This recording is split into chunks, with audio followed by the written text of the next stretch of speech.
Nie wiem, czy wiecie, ale Adam Smolnik nam powiedział, że praktyka jest najważniejsza.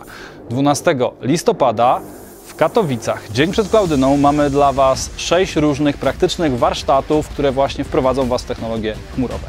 Czy kochacie Azura, AWS-a czy GCP, czy lubicie różne technologie, to pewnie znajdziecie coś dla siebie. I właśnie, mamy aż 6 różnych warsztatów i 6 różnych buzzwordów, dlatego zaprosiłem Jakuba, żeby o tych buzzwordach opowiedział. No, mamy security, mamy serverless, mamy kontenery, mamy automatyzacja, infrastructure as a code, AI też Big jest. Data.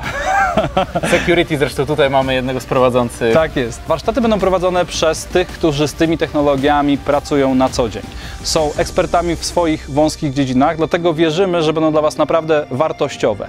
Chcemy je celowo zrobić dzień przed konferencją, żebyście nagle najpierw naładowali się wiedzą, potem poszli na konferencję i mieli 2 takie dni pełne tego, co się w chmurze dzieje. Dlatego serdecznie Was zapraszamy, zapisujcie się i widzimy się 12 listopada w Katowicach. Cześć!